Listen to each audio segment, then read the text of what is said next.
ஹோலி பண்டிகை என்பது இந்துக்களால் கொண்டாடப்படும் ஒரு வண்ணமயமான பண்டிகையாகும்.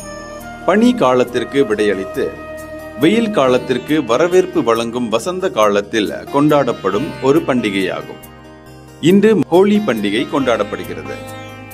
ஹோலி பண்டிகை தினத்தில் இயற்கையான வண்ணம் நிறைந்த பொடிகளை எறிந்து விளையாடுவார்கள். வட மாநிலங்களில் இந்த பண்டிகையை வண்ணமயமாக கொண்டாடுகிறார்கள். வண்ண வண்ண பொடிகளை ஒருவர் மீது ஒருவர் தூவி இந்த விழாவை கொண்டாடி மகிழ்கிறார்கள்.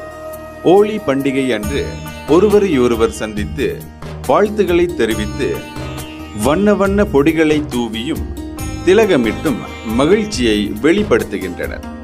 ஹோலி பண்டிகையின் போது ஏழை பணக்காரன் என்ற பாகுபாடு மறைந்து அனைவரும் ஒன்று என்ற மகத்துவம் ஓங்கி நிற்பது விழாவின் சிறப்பு. ஹோலிக்கு முதல் நாள் ஹோலிகா தகனம் என்ற நிகழ்ச்சி நடைபெறும்.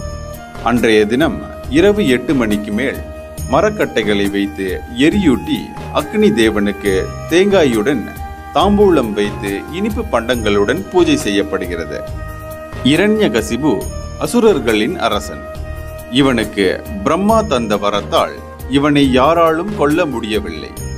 வரத்தின்படி இவனை இரவிலோ பகலிலோ வீட்டிலோ வெளியிலோ மண்ணிலோ விண்ணிலோ விலங்காலோ மனிதனாலோ நடைமுறையாலோ கோட்பாடாலோ கொல்ல இயலாது.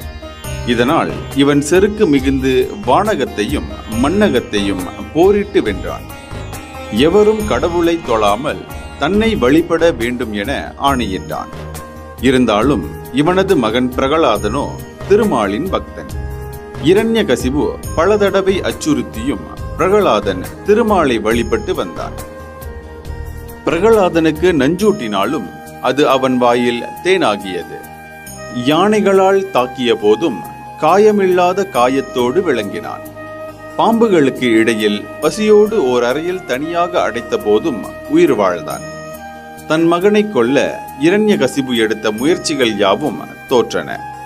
இறுதியாக பிரகலாதனை அவனின் தங்கை ஹோலிகாவின் மடியில் அமரச் செய்து தீயில் இருத்த ஆணையிட்டான். அவளோ தீயில் காப்பாக வாழும் துப்பட்டாவை அணிந்தவள். இதை பிரகலாதன் ஏற்று தனக்கு எந்த துன்பமும் நேரா வண்ணம் காத்திடுமாறு திருமாலை வழிபட்டு தப்பினான்.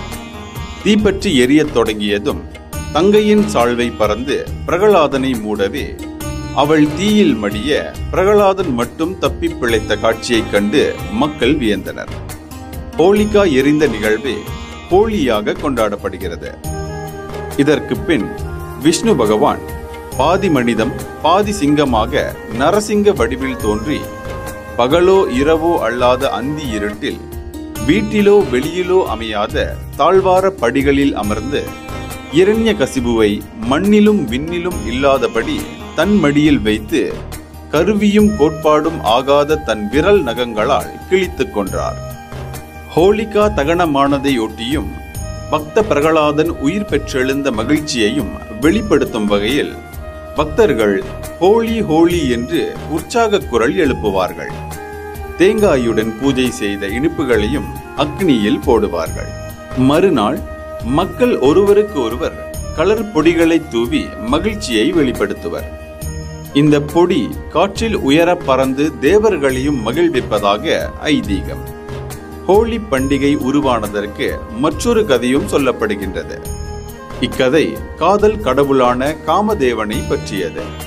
பார்வதி தேவி சிவபெருமானை மணப்பதற்கு உதவும் பொருட்டு சிவபெருமானின் மீது காமன் தன் பூக்கணையை செலுத்தி அவரது தவத்தை கலைத்த போது சிவபெருமான் தனது 3வது கண்ணை திறந்ததால் ஆற்றல் செறிந்த அவரது பார்வையை தாங்க முடியாமல் காமனின் உடல் சாம்பலானது.